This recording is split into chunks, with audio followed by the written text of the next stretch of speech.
देखो बंधु,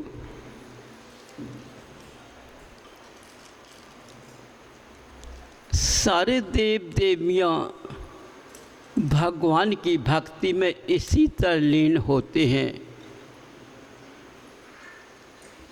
उनको तद बदन का होश नहीं रहता है, वह इतने मस्त रहते हैं।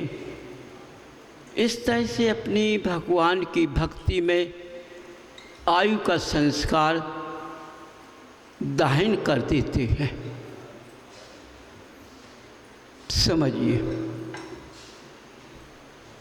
देखो जो जिस रंग में लगा हुआ है वह उसी रंग की ओर जाता है। बंधुओं, देव भगवान की भक्ति में लीन होते हैं और भगवान की सिवा कहीं कोई दिखाई नहीं देता है। इसलिए हर भवनों में, इंद्रों के सारे भवनों में भगवान के चैत्यालय बने हुए होते हैं। कितने कितने चैत्यालय बने होते हैं। उन चैत्यालय अपना परिवार सहित भक्ति में लीन रहते हैं। माने इस भारत क्षेत्र में कितने चैत्यालय होंगे, जितने चैत्यालय से कई गुने चैत्यालय स्वर्गों में होते हैं, इंद्रों के भवनों में होते हैं। जितने देव देवियाँ होते हैं उनके भवनों में होते हैं। समदृष्टि जो देव होते हैं, व्यंतरवादी समदृष्टि जो देव होते हैं, उनके भवनों में तुम्हारा कितने कितने योजन में जिनालों में भक्त मंदिर होते हैं। तुम्हारी क्या है वो इतनी प्रतिमा, भविष्य इतनी चमकदार स्वर्णमणि की प्रतिमाएँ होती हैं कि उनकी देखकर उन पर रोशनी आँखों की नहीं ठहरती है और उसी में अपना जीवन व्यतीत कर देते हैं। समझो, वहाँ मनुष्य नहीं पहुँच पाता है। मनुष्य ग्रंथों में पढ़ता है। समझिए, अपनी सागर आयु किस तरह से व्यतीत कर देते हैं इसी भक्ति में। जब इस मनुष्य पर्याय को पाते हैं, बंधु तुम इस मनुष्य पर्याय को, जहाँ तुम्हारा जिनालय है, जहाँ तुम्हारे भगवान है, जहाँ तुम्हारी जिनमाड़ी है, जहाँ तुम्हारे देव शास्त्र गुरु हैं, उन स्थानों पर तुम आकर के अपनी आयु संस्कार का भविष्य नहीं देख पा रहे हो कि एरा इस भर क्षेत्र में आकर जी मनुष्य पर्याय को जो धारण मैंने किया है इसका क्या होगा। बंधु, इसी मनुष्य पर्याय, इस रतन की मनुष्य पर्याय होती है। ये मनुष्य रत्न होता है, हीरा होता है। इस पर किसी का हथियार नहीं चढ़ता है, किसी का हथियार नहीं चलता है। हीरा पे कितने भी ठोकरें मारी जाएं लेकिन टूटकर नहीं जाता है। लेकिन ये हीरा से मजबूत हीरा है मनुष्य का रतन, इतना मजबूत हीरा है तो इस पर कितनी भी चोटें खा ली जाएं भगवान की भक्ति में तो हिलता नहीं है। बंधुओं, तुम कहाँ भूल गए? कौन दिशा को अपना मन बना लिया? अपनी जीवन आयु की गाथा को देखो। देखो, तुम जैसे नंगे आए थे, जैसे नंगे जाओगे, लेकर कुछ नहीं जाओगे। और लेकर जाओगे तो भगवान की भक्ति लेकर जाओगे और कुछ लेकर नहीं जाओगे। तुम्हारे साथ न धन जाएगा, न कुछ नहीं जाएगा तुम्हारे साथ में, न मकान जाएगा, न दौलत जाएगी, कुछ नहीं जाएगा। जो तुमने अपनी तपस्या की है, जो तुमने भगवान के शरण में जितनी तपस्या की है, वह तुम्हारे साथ तपस्या जाएगी। समझो, आज मनुष्य जैन कुल में जितनी भक्ति कर रहा है वो ना के बराबर कर रहा है। लेकिन मरने के बाद यदि व्यंतर में जैन चला जाए तो उसको भगाना मुश्किल पड़ जाता है। वो भगता नहीं, क्यों? चापलूस होता है। कितना भी कुछ किया जाए लेकिन हर जैन को मंत्र का उच्चारण होता है, उस उच्चारण से सारी मंत्र काट देता है। सब देव देवियाँ भाग सकते हैं, लेकिन जैन जहाँ पहुँच जाएगा उसको भगाना मुश्किल पड़ जाएगा, वो व्यंतर नहीं भागेगा। बंधु, इतने तुम कर्मशाली हो, लेकिन तुमने अपना जीवन कहाँ लगा दिया, कहाँ गोते खा गए? इस गोते में रखा क्या है? अपने कुल की शान को खो दोगे, अपनी दिगंबर मुद्रा को खो दोगे। समझिए, लेकिन समझो, हम दर्शन करने जाते हैं, पूजन करने जाते हैं, सब कुछ करने जाते हैं, तो उसको नियम के साथ, विवेक के साथ करें, सार्थक होगा। मन बचाए काय से करें, मन से, वचन से, काय से करें, श्रद्धा से, विवेक से, क्रिया से करें। तो देखो, जब तुम इन 6 से करोगे तो 3 तुम्हारे पास आ जाएंगे। सम्यक दर्शन, सम्यक ज्ञान, सम्यक रतन।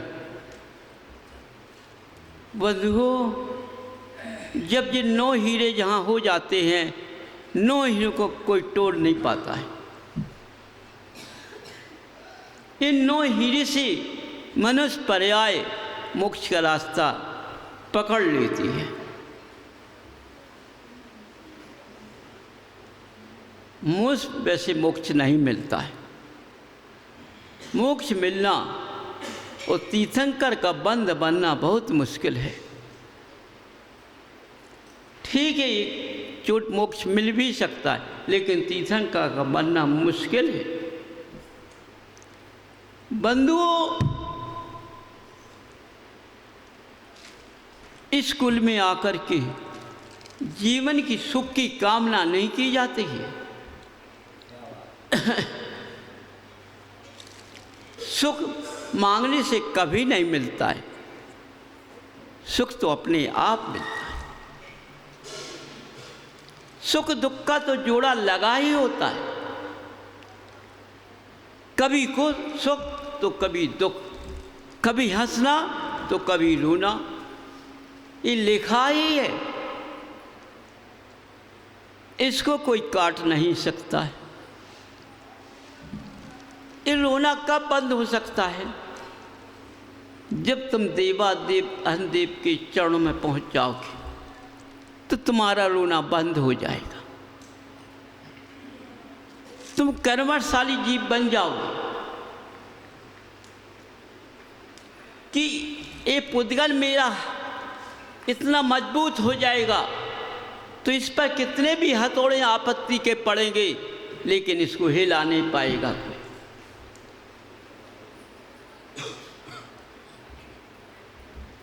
बंधु, पुद्गल कभी कमजोर नहीं होता है, पुद्गल मन से कमजोर होता है। ये पुद्गल कभी कमजोर नहीं होता है, इस पर कितनी आपत्तियां क्यों ना आ जाएं, यदि तुम्हारा मन समझो इतना मजबूत है, ये पुद्गल को नहीं देख रहा है, भगवान के चरणों में भगवान की काया को देख रहा है, तो इनकी काया कितनी मजबूत है, उस काया को देख के मन लगा करके अपनी काया को मजबूत कर लेता है।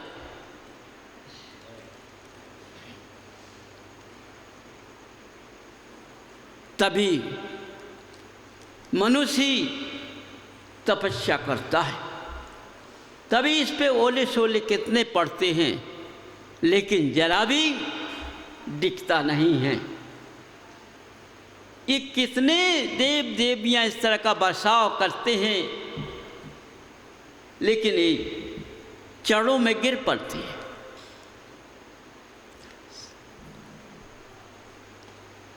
थक जाते हैं, अपनी गलतियां बनाते हैं, लेकिन शरीर पर कोई भी आंच नहीं आती है। सबसे बड़ा मन के स्वभाव को मजबूत करना है, शिथिलता नहीं ले आना है। यदि तुमने मन के अंदर शिथिलता को ले लिया तो आप चल नहीं पाएंगे।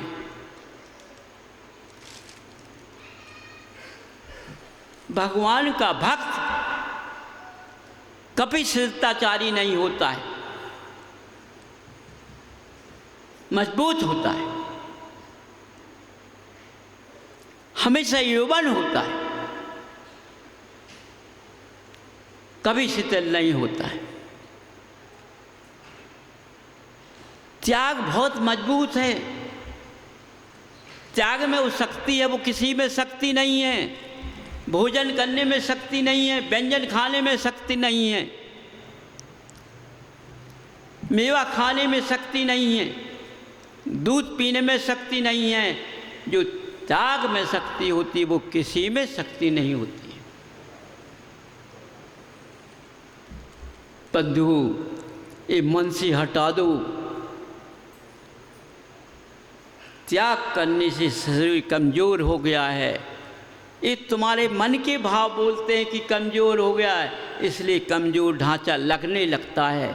लेकिन त्याग करने वाला मनुष्य कभी कमज़ोर नहीं होता है, पत्थर की तरह मजबूत होता है। बंधु समझिए, कितने भी तपस्वी तपस्या करने के बाद में कितने भी देव क्यों ना आ जाएं, राक्षस क्यों ना आए, विप्र राक्षस क्यों ना आ जाए, जितने भी शक्तिवान तपधारी जीव हैं, जहाँ जैन त्याग कवृत्ति का जीव खड़ा हो जाएगा तो एक के सामने सब भाग जाएगा। एक जीव से हजारों जीव नहीं जीत पाएंगे। समझो, त्याग में वो शक्ति होती है। जो त्याग में मनुष्य शक्ति लाता है वो किसी में शक्ति नहीं होता है। जिसने अपने मन के भाव को खाने में लगा दिया, बंधु, मनुष्य कभी उठ नहीं सकता है, नीचे ही पड़ा रहेगा। क्यों? उसकी खाने की भावना है, इसलिए खाने में लगा हुआ है। कम मिलेगा खाने को। अरे तुम खाकर कहाँ जाओगे? इतना व्यंजन, इतना मेवा खा के कहाँ जाओगे? कितना मेवा खाओगे? जितना मेवा खाओगे उतने ही कमज़ोर होगे, और जितना त्याग करोगे उतना मजबूत होगे। बंधु,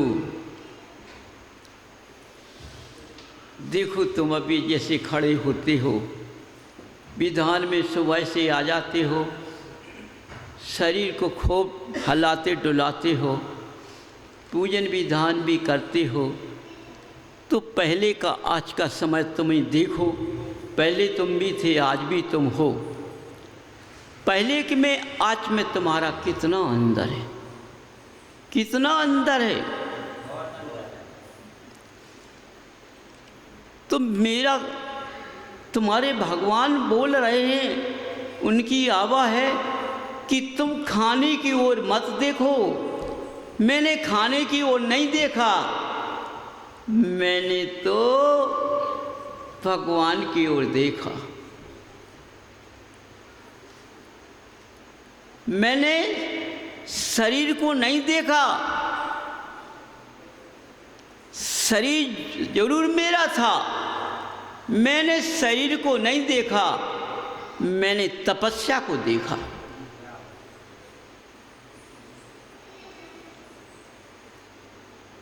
मैंने संसार को नहीं देखा,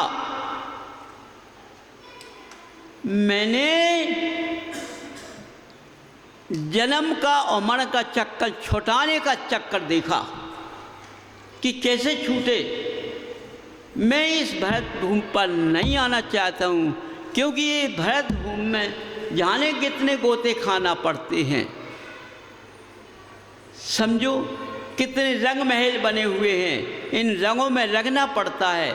मैं इस भरतक्षेत्र से नाता तोड़ दूँगा और मैं सिद्धि की ओर जाना चाहता, लौट के फिर नहीं आऊँगा।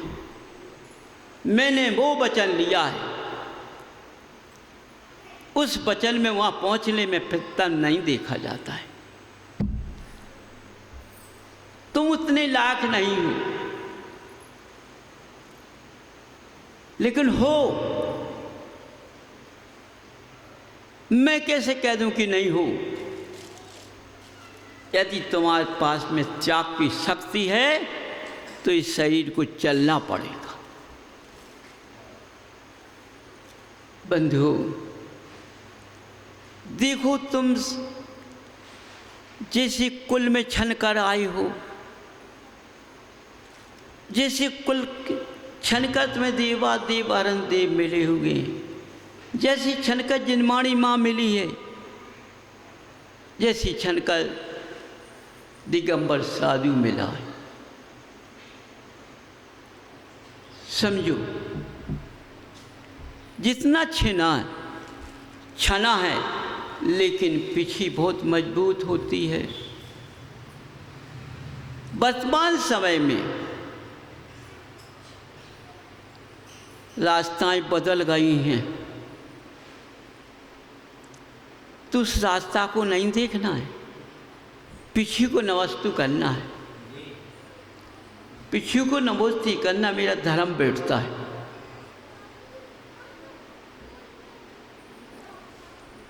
क्योंकि आज बुद्धि का प्रकाश न होने के कारण शरीर को खींच तो लिया, लेकिन शरीर चल नहीं रहा है। क्यों? मेवा पकवान के चक्कर में पड़ गया है, माया के चक्कर में पड़ गया है, इसलिए वो आगे बढ़ नहीं रहा, शीतलता आ चुकी है। समझो, जैसे तपस्या में जब भगवान तपस्या करते थे तो ऐसे देव आते थे जो उपद्रव करते थे, उपसर्ग करते थे, लेकिन वो भय नहीं खाते, वो तपस्या से पास हो जाते। इसी तरह आज वहाँ देव थे, यहाँ मनुष्य हैं, कपटी, मायाचारी, छल करने वाली, वो तुम्हें रास्ता से गिरा रहे हैं। ये मंदिर बनना चाहिए, धर्मशाला बनना चाहिए, ये सेठ जी इतने हैं, ये सेठ जी इतने हैं। वो अपने चक्कर में फंसा रहा है आपको, और उस अपना चक्कर किया और चक्कर में फंस गए। उसने अपना काम किया, तुमसे दिलाया, यहाँ दिलाया, उसमें बीच में खा गया। उसका यही धंधा है, वो भगवान को नहीं जानता। दिगंबर साधु क्या जानेगा?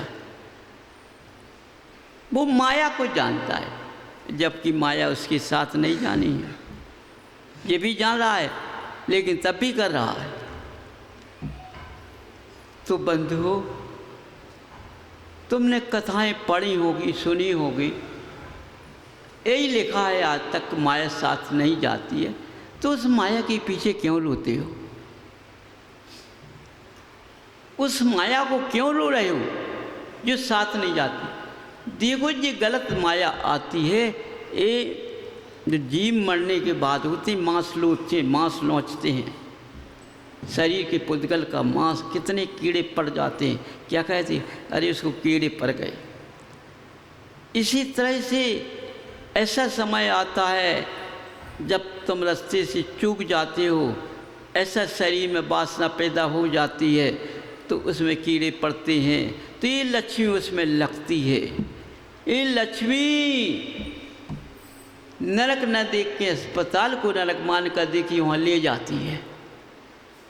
वहाँ तुमने जो गलत पैसा कमाया वो तुम्हारे शरीर को हवन खा रही है।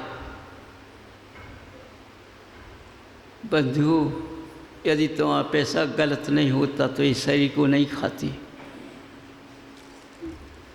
समझ लेना, याद कर लेना। हमारी रकम गलत है जो शरीर के खाने में पड़ रही है। बंधु, अपना बुद्धि का विवेक जगाओ, हाथ की मुट्ठी मत बांधो।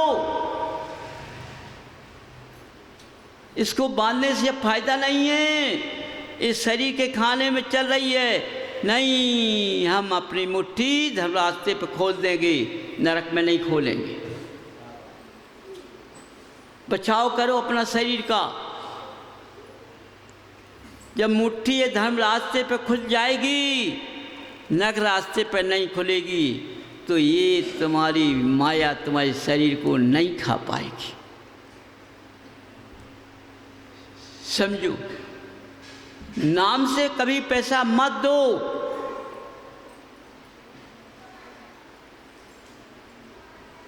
मन से पैदा दो, मन से दान दो, नाम से दान मत दो। ये तुम्हारी माया काम करेगी, तुम्हारे भावों में साथ देगी। बंधुओं, देखो तुम प्यासे के प्यासे हो,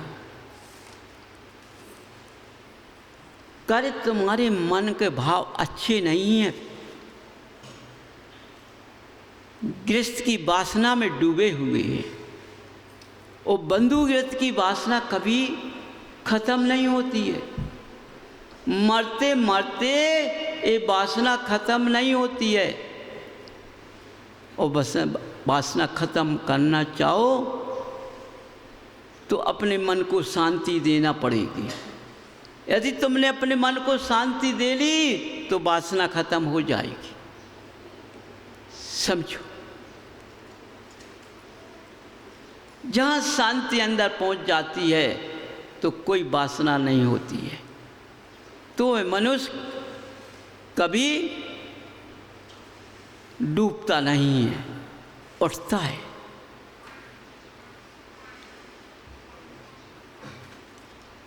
बंधुओं, आज जो इस भक्षित के नाटक चल रहे हैं,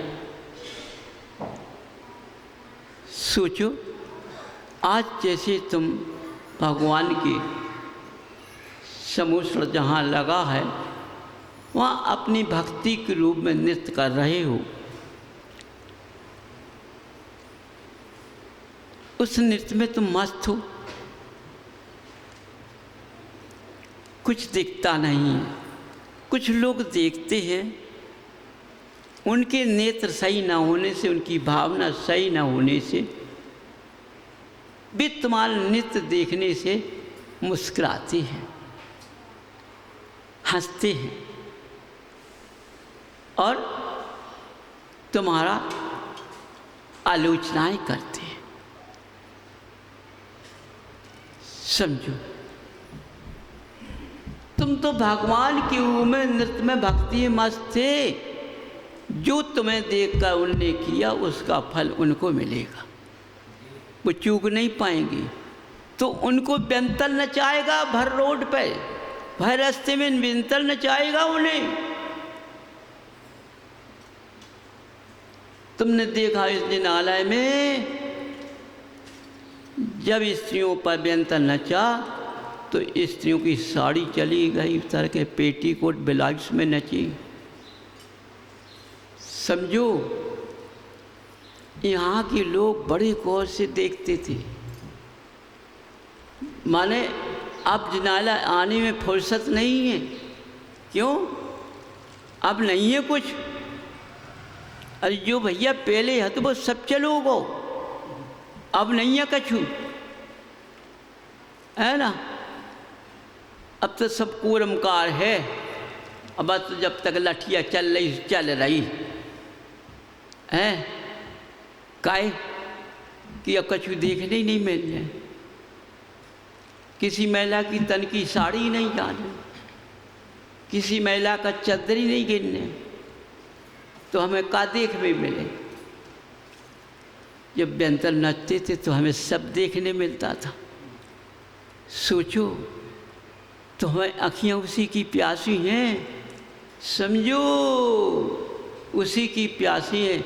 उसी तरह की जेब धर्म रास्ते से मुख मोड़ लेते हैं, उनके अंदर वही गाथा भरी रहती है, वे उसी गाथे में रहती, समझो, उसी गाथे में रहती हैं। तो उनके सामने जो दृश्य था वो दृश्य चला गया है, अब कुछ नहीं रहा। अब भाई टोड़ी फतेह पर में चमत्कार नहीं है। चमत्कार तो पहले था कि साड़ी ब्लाउज से स्त्री भागती जा रही धर्मशाला से जिनालय की ओर, जब चमत्कार था।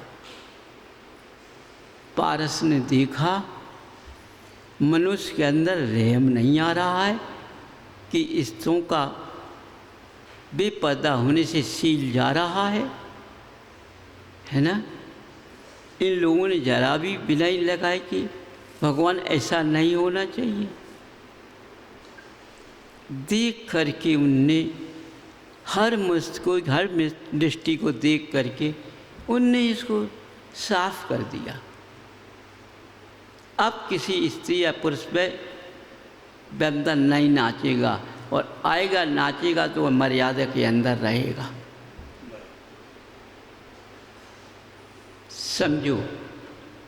क्योंकि जब स्त्री होश में आती है, कुछ स्त्रियां तो होश के बाद में भी रहती हैं, कुछ स्त्रियां होश जब आता है तो रोती हैं, भगवान का नाम लेके याद करती हैं कि मेरी कब सब कर्म के उदय थे कि मेरी साड़ी तन की उतर गई है, मेरी शरीर को पर पुरुष ने देख लिया, मैं कितनी अभागन हूँ, मैं कितनी पापिन हूँ। भगवान के पास विनय करती थी। भगवान कभी किसी का बुरा नहीं करते, अच्छा करते। उस चीज़ को दूर कर दिया, इस चीज़ को बुला दिया कि अब तुम तपस्या से आ जाओ, और तपस्या से अपने शरीर को मजबूत करो। व्यंतर अब नहीं आ पाएगा, रास्ताएं बदल दी। अब वो रास्ता इस पहले आ रहे हैं, धीरे धीरे तुम्हारे तन की भक्ति का रूप जहाँ बसेगा तुम्हारे अंदर, तो व्यंतर कई कोस भागेगा, कई कोस व्यंतर भाग जाएगा। तब की भक्ति की तेज से तो कई पुरुषों की, कई महिलाओं की सील का दोष बच जाएगा तुम्हारी तपस्या से, समझो। पहले जब चौथा काल होता तो व्यंतर जानता नहीं था कोई। इस सारे चौथे काल कुछ हो सकता है कि ये कुछ नेमनाथ के समय से हुआ है, एक क्रिया क्यों जीवों का श्रृंगार करने से। लेकिन नेमनाथ ने उस रास्ते को पान नहीं किया, इसलिए नेमनाथ ने बैराग ले लिया, शादी नहीं कराई। उन्होंने जीवों का त्याग कर दे। हमारे शादी में जीवों की हिंसा नहीं, वो मैं शादी नहीं कराऊंगा। समझो, हमको नहीं कराना है। तुरंत आसन छोड़कर अपने सिंहासन से उठकर चले गए, लेकिन लौट कर नहीं देखा। समझो, राजुल ने सोचा तो स्त्री का पति एक होता है, दूसरा नहीं होता है। जबकि शादी नहीं हुई, कंगन बंध गया, गठजोड़ा बंध गया। हाथ का कंगन पहले से बन जाता है। नहीं, मेरी शादी में मेरे नेमनाथ का कंगन बन गया है। मेरा पति नेमनाथ हो चुका है, दूसरा नहीं हो सकता। जहाँ नेमनाथ जाएंगे मैं वहाँ जाऊंगी। देखो, फूलों पर चलने वाली, रोडों पे घूमने वाली नहीं, इस आराम में रहने वाली, पल्लों में झूलने वाली, उन्हें सब त्याग कर दिया। अब तो मेरा पति है, कोई नहीं है, माया मेरी नहीं है। महल से निकलकर बहुत राजा ने, सबने रोका, लेकिन उन्होंने कह दिया हमारा जहाँ पति मैं वहाँ जाऊंगी। हमें ये संसार, ये राज फीका लग रहा है, मैं यहाँ नहीं रहूँगी। अब ये राज मुझको खा रहा है। समझो, धर्म ये बोलता है। समझिए, अखियों में बस गए। जहाँ नीमनाथ गिरनार पर्वत पर तपस्या, उसके नीचे राजुल भी पहुंच गए। कैसे पहुंचे? गिरते उठते पहुंच गई और भक्ति में लीन हो गई। देखो, उन्होंने शरीर को देखा, कितने मुलायम शरीर, लेकिन कितना मजबूत बना लिया। अपने शरीर को पत्थर की तरह कर लिया। बंधुओं, जैन कुल में धर्म बहुत मजबूत होता है। इसमें धर्म इतना पक्का होता है, जो इस पक्के से दृढ़ होता तभी धर्म पे चल पाएगा, अन्यथा धर्म पर नहीं चल पाएगा। वही स्त्रियाँ मजबूत होती हैं जिन्होंने अपने धर्म को नहीं छोड़ा। पारस वही रास्ता दे रहे हैं। भर क्षेत में आकर देखा कि यहाँ पति पत्नी में धर्म नहीं है, क्योंकि ये दोनों दिन भर चकवा चकवी ऐसी लड़ती रहती है। झाँक कर उन्हें देखा, स्त्री पति का अदब नहीं करती है, मर्यादा स्त्री पति का मर्यादा नहीं करती है, सिंगनी की तरह लड़ती है।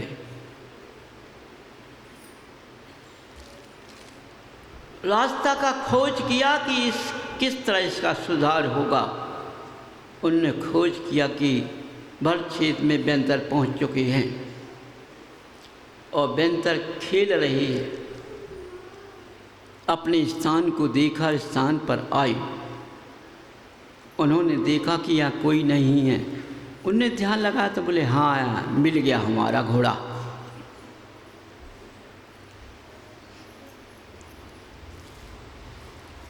समझिए, आकर के उन्होंने भक्ति का रूप चालू कर दिया।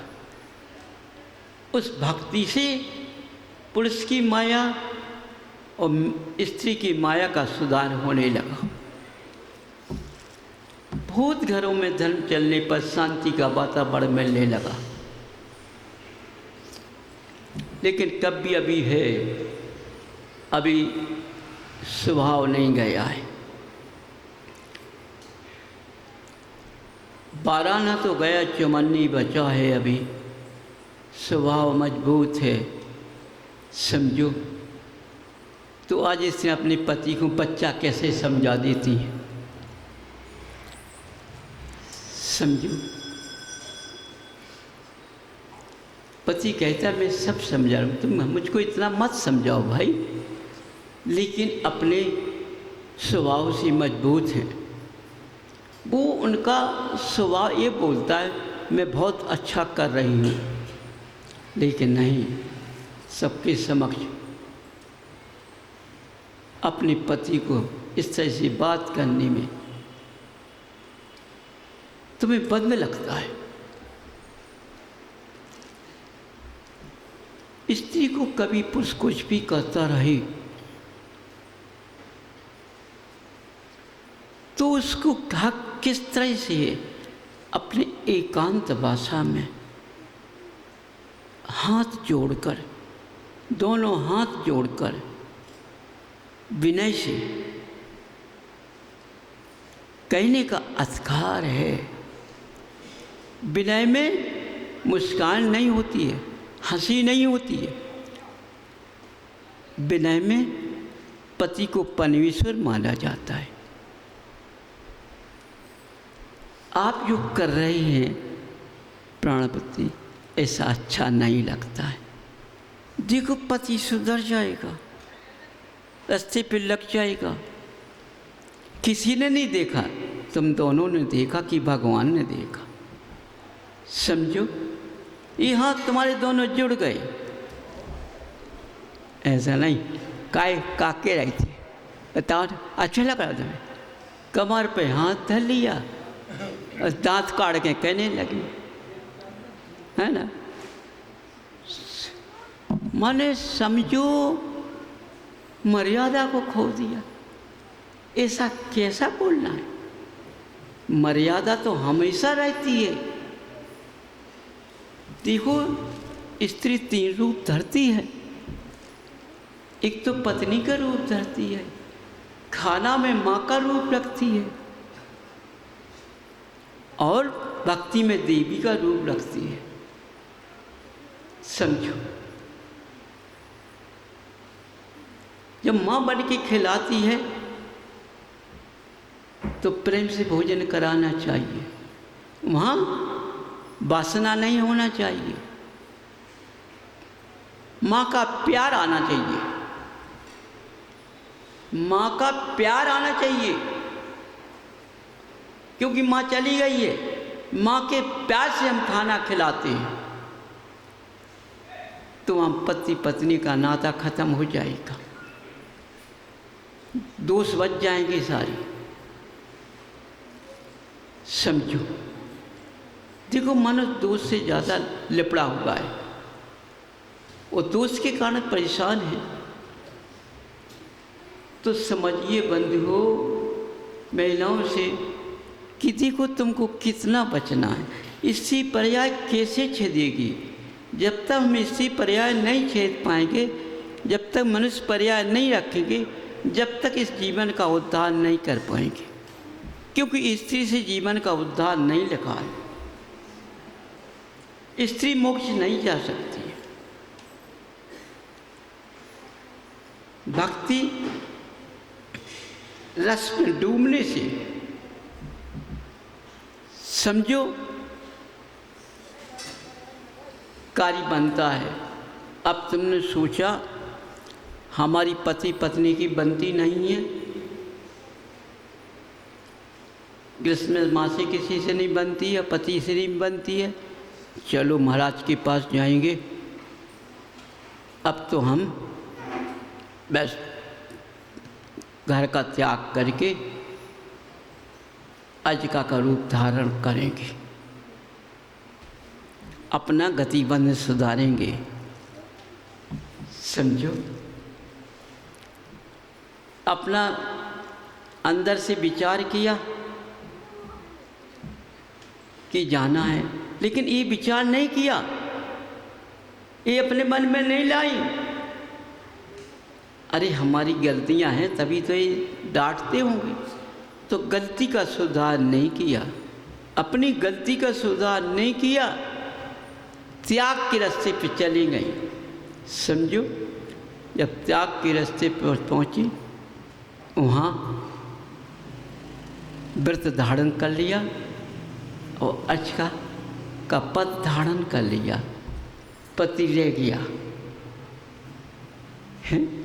ये घर में तो अच्छी तरह से रहती, अब कैसे बने जब माता जी कैसे कब भागे मुँह में भूखन मरे, अब क्या चले, पति ये बोलेगा भूखन मरे, वो भी क्या कह रही।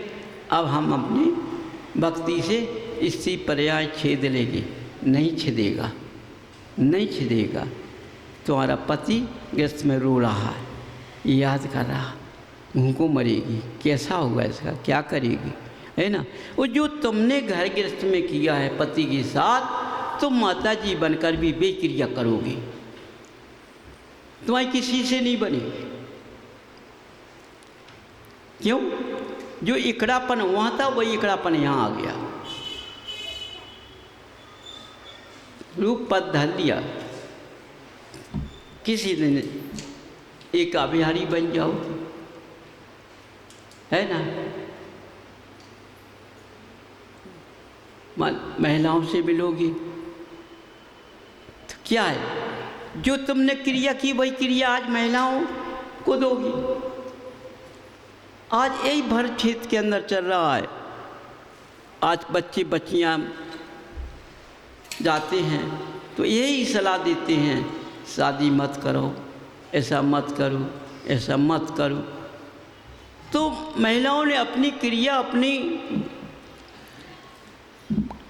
को तो बदला नहीं, अपनी गलतियों को सुधार नहीं किया और दोष दूसरों को दे दिया। समझो, इसी पर्याय नहीं छिदा, न छिद सकता है।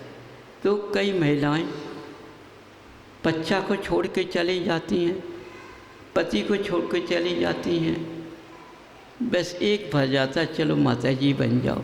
अरे जब तुमने गृहस्थ में नहीं निभा पाई तो क्या तुम माता जी में निभा लोगी? सोचो तो, तुम किस पद को बदनाम कर रही हो, है ना, किस पद को बदनाम कर रही हो। तो बंधुओं, इसलिए कहा है कि तुम ही भगवान को बदनाम कर सकते हो, कोई भगवान को बदनाम नहीं कर सकता है। समझिए, ये कथा तुम्हारे अंदर है और तुम्हारा शास्त्र का लेख है कि एका बिहारी, समझो जी, अवगुण होने से एका बिहारी हो जाते हैं। समझिए, जबकि जिस गृहस्थ को मैंने पकड़ा है, बैराग को पकड़ा, उसमें वैभव है। यदि मैं वैभव लेकर चलूँगा तो अवगुण कभी नहीं होते। इसलिए बंधुओं, देखो, हर मार्ग को देखकर चलना है। गृहस्थ सबसे अच्छा होता है, इसमें ज़रा गलती हो जाती तो सुधार हो जाता है, उसमें ज़रा गलती हो जाए तो सुधार नहीं होता है, अंतर इतना होता है। इसलिए तुम लोग इसी गृहस्थ में होकर भक्ति करो, समझो, इसी में त्याग करो। मैं 3 घंटे के लिए मंदिर का त्याग करता हूँ, मंदिर जाऊँगा, घर का त्याग कर दिया मैंने। 3 घंटे के लिए मैंने घर का त्याग करके अपने मंदिर में भक्ति करने, माने पूजा पाठ सब, उसमें 3 घंटे हमारे पूरे होते हैं। तो इस त्याग से तुम्हारी भक्ति बढ़ेगी।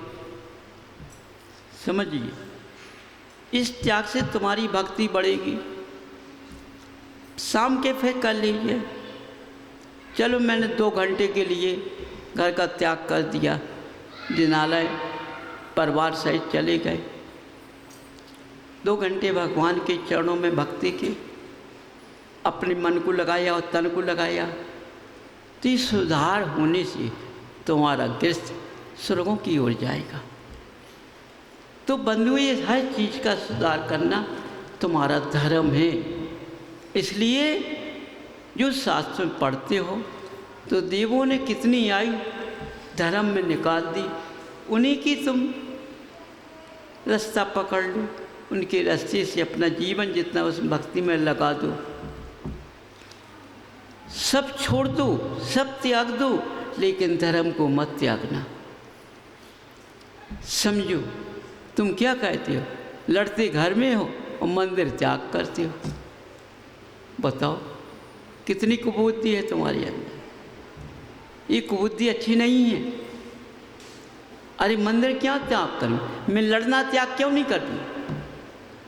चाहे कुछ भी हो जाए, आज से हम गृहस्थ अपनी माँ से, अपने पति से, अपने किसी से नहीं लड़ेंगे, चाहे कुछ भी हो जाए। ये हमें कितना भी मारे और पीटेंगे, लेकिन हम लौट का जवाब ही नहीं देंगे। देखो, ये तुम्हारी गंदगी चली जाएगी। समझिए, तो तुम्हारा भगवान की भक्ति में मन लगने लगेगा। तो बंधुओं, समझ सोच कर चलना है कि भक्ति में तन को नहीं देखा जाता है, माने पुद्गल को नहीं देखा जाता है, एकाग्र मन किया जाता है। समय का कीमत नहीं होती है, समय बहुत कीमती है, लेकिन भक्ति में जल्दी नहीं होती है। बस इतना समझ लेना। इसलिए अपनी पवित्रता का सुधार करो, मन पवित्र बनाओ, मन पवित्र खाना खाओ और पवित्रता में रहो। अपवित्रता अंदर आना ही नहीं चाहिए। समझो, अपवित्र का मतलब हमारे अंदर स्वभाव में, वाणी में गलत किसी के प्रति नहीं आना चाहिए, मन में किसी के प्रति भाव खराब नहीं होना चाहिए। दूर कर दो रे। समझिए, अपने आप थोड़ा मन साफ हो जाएगा, इसलिए धर्म रास्ते पर लग जाएगा और तुम सही मनुष्य पर्याय में तुम्हारा जीवन व्यतीत होने लगेगा, तो तुम्हें रास्ता मार्ग मिल जाएगा। वाणी ब्राह्मण। बोलो महावीर भगवान की।